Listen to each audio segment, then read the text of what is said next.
നമസ്കാരം. അഷ്ടലക്ഷ്മി യൂട്യൂബ് ചാനലിലേക്ക് എല്ലാവർക്കും സ്വാഗതം. നമ്മളിന്ന് സംസാരിക്കുന്നത് ഗണപതി ഭഗവാന്റെ മന്ത്രങ്ങളെ പറ്റിയാണ്. ഭഗവാന്റെ 5 മന്ത്രങ്ങളും ഈ മന്ത്രങ്ങളുടെ അർത്ഥവും അത് ജപിച്ചാൽ നമ്മുടെ ജീവിതത്തിൽ ഉണ്ടാകുന്ന ഫലങ്ങളെ പറ്റിയുമാണ് ഇന്നത്തെ വീഡിയോയിൽ സംസാരിക്കുന്നത്. അറിവിൻ്റെയും ശാസ്ത്രത്തിൻ്റെയും ദേവനാണ് ഗണപതി ഭഗവാൻ. 432 ദേവന്മാരുടെ ചൈതന്യം നിറഞ്ഞ ദേവനാണെന്നും വിശ്വാസമുണ്ട്. ഗണേശ ഭഗവാൻ അവൻ്റെ സുന്ദരമായ രൂപത്തിലും പെട്ടെന്ന് പ്രസാദിക്കുന്നതുമായ പ്രത്യേകതയ്ക്ക് പ്രസിദ്ധമാണ്. ശുഭകരമായ പ്രവർത്തനങ്ങൾ തുടങ്ങുന്നതിന് മുൻപ് ഗണേശ പൂജ ചെയ്യാൻ ഹിന്ദു പുരാണങ്ങളിൽ പറയുന്നു. ഗണേശ പൂജ ചെയ്യുന്നത് പ്രയാസങ്ങൾ നീക്കം ചെയ്യാനും വിജയം നേടാനും സഹായിക്കും. എന്തുകൊണ്ട് ഗണേശനെ ആരാധിക്കുന്നു? ഗണങ്ങൾ അഥവാ സാർവത്രിക ശക്തികളുടെ നേതാവാണ് ഗണപതി ഭഗവാൻ. ഒരു നേതാവില്ലാത്തവനെന്നും വിനായകൻ എന്ന ഇദ്ദേഹത്തിൻ്റെ മറ്റൊരു പേര് അർത്ഥമാക്കുന്നു. അതിനാൽ ഏതൊരു പ്രവർത്തനത്തിൻ്റെയും തുടക്കത്തിൽ തന്നെ ആരാധനയും ആദരവും ആദ്യം സമർപ്പിക്കേണ്ടത് വിനായകനാണ്. ഗണേശൻ്റെ മറ്റു പേരുകളായ വിഘ്നരാജ, വിഘ്നേഷ് എന്നിവ ഗണേശൻ തടസ്സങ്ങൾ നീക്കുന്ന ദൈവമാണെന്ന് നമുക്ക് നിർദ്ദേശിക്കുന്നു. ഇനി മന്ത്രങ്ങളും അർത്ഥങ്ങളും നോക്കാം. വക്രതുണ്ട മഹാകായ സൂര്യകോടി സമപ്രഭ നിർവിഘ്നം കുരു മേ ദേവ സർവകാര്യേഷു സർവദാ. ഇത് ഏറ്റവും വലിയ ഗണേഷ് മന്ത്രമാണ്. കോടാനുകോടി സൂര്യൻ്റെ ശോഭയോടെയും വളഞ്ഞ തുമ്പിക്കയും വലിയ ശരീരവുമുള്ള ഗണപതി ഭഗവാനെ ഞാൻ കുമ്പിട്ടു കൈകൂപ്പി നിൽക്കുന്നു. എൻ്റെ വഴികളിലെ തടസ്സങ്ങളെ നീക്കം ചെയ്ത് എന്നെ വിജയത്തിലേക്ക് നയിക്കുകയും ചെയ്യട്ടെ. എന്താണ് ഈ ഒരു മന്ത്രത്തിൻ്റെ അർത്ഥം? ഈ മന്ത്രം ജപിക്കുന്ന ഭക്തർക്ക് ഗണപതി ഭഗവാന്റെ അനുഗ്രഹം നേടാനും കാര്യങ്ങൾ പൂർത്തീകരിക്കാനും സാധിക്കും. ആരോഗ്യം, ധനം, സൗഭാഗ്യം, പ്രശസ്തി, സമൃദ്ധി, ജീവിത വിജയങ്ങൾ എന്നിവയും ഈ വ്യക്തിയുടെ ജീവിതത്തിൽ കൊണ്ടുവരാൻ സഹായിക്കുന്നു. അടുത്ത മന്ത്രമാണ് ഗണേഷ് ഗായത്രി മന്ത്രം. ഓം ഏകദന്തായ വിദ്മഹേ വക്രതുണ്ടായ ധീമഹി തന്നോ ദണ്ഡി പ്രചോദയാത്.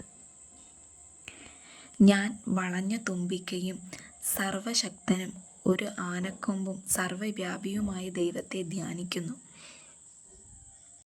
ഗജമുഖൻ എന്നെ അതിശയകരമായ ബുദ്ധി നൽകി അനുഗ്രഹിച്ചു. ഈ മന്ത്രം ചൊല്ലുന്ന ഭക്തർക്ക് ധൈര്യം, നീതി, വ്യക്തമായ കാഴ്ചപ്പാട് എന്നിവ പ്രോത്സാഹിപ്പിക്കുകയും ജീവിതത്തിൽ നല്ല തീരുമാനങ്ങൾ എടുക്കാനുള്ള കഴിവ് വർദ്ധിപ്പിക്കുകയും ചെയ്യുന്നു. അടുത്തത് ഗണപതി ബീജ് മന്ത്രമാണ്. ഓം ഗം ഗണപതയേ നമഃ.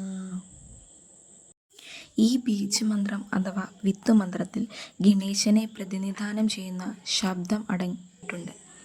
ഞാൻ നല്ല മനസ്സോടും ബുദ്ധിയോടും കോടി കുമ്പിടുന്നു എന്ന് ഈ മന്ത്രം പറയുന്നു. ഈ മന്ത്രത്തിൻ്റെ ശക്തി ദുഷ്ടചിന്തകളെ തരണം ചെയ്യുകയും ഏറ്റെടുത്ത എല്ലാ കാര്യങ്ങളിലും വിജയം ഉറപ്പാക്കുകയും ചെയ്യുന്നു. ഏതൊരു പ്രവർത്തനവും ആരംഭിക്കുന്നതിന് മുൻപ് ഈ മന്ത്രത്തെ കഴിയുന്നത്ര തവണ ജപിക്കാൻ സാധിക്കുന്നുവോ അതിൽ അത്രയും വിജയിക്കാൻ വ്യക്തമായ മാർഗം ഈ മന്ത്രം ഉണ്ടാക്കിത്തരും. വിജയത്തിന് ഋണം ഹരിത മന്ത്രം. ഓം ഗണേശ ഋണം ചിന്തിവരേണ്യം ഹുഡ് നമാ ഫുഡ്. ഗണപതിയുടെ മറ്റൊരു പേരാണ് ഋണം ഹരിത. സമ്പത്ത് നൽകുന്നയാൾ എന്നർത്ഥം.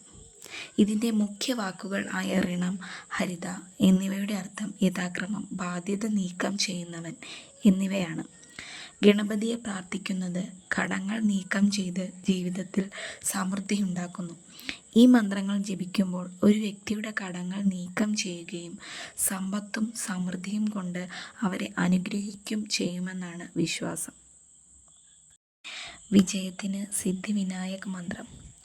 ഓം നമോ സിദ്ധിവിനായക സർവകാര്യക കർത്തൃ സർവവിഘ്ന പ്രശമന്യേ സർവാർജയ വശ്യകർണായ സർവജാൻ സർവശ്രീ പുരുഷ് ആകർഷണായ ശ്രീം ഓം സ്വാഹ.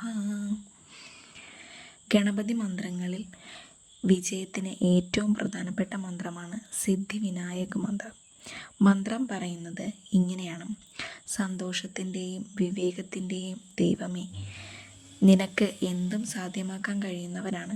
ജീവിതത്തിൽ തടസ്സം നീക്കുകയും ഭൂമിയിലെ എല്ലാ പുരുഷന്മാരുടെയും സ്ത്രീയുടെയും സന്തോഷമാണ് നീ. ഈ മന്ത്രം ജീവിതത്തിൽ വിജയം, ജ്ഞാനം, സമൃദ്ധി എന്നിവ കൈവരിക്കാൻ സഹായിക്കുന്നു.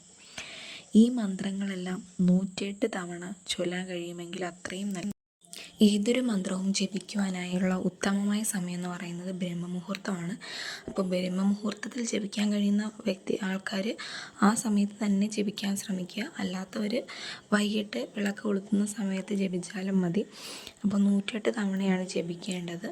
കഴിയാവുന്നത്ര തവണ ജപിക്കുക, അത്രയും ഫലം ലഭിക്കും. അപ്പോൾ എല്ലാവർക്കും വിഘ്നേശ്വരൻ്റെ അനുഗ്രഹം ഉണ്ടാവട്ടെ, ജീവിത വിജയം ഉണ്ടാവട്ടെ എന്ന് ആശംസിക്കുന്നു. അപ്പോൾ ഈ മന്ത്രങ്ങളെല്ലാവരും എഴുതിയെടുത്ത് ജപിക്കാൻ ശ്രമിക്കുക.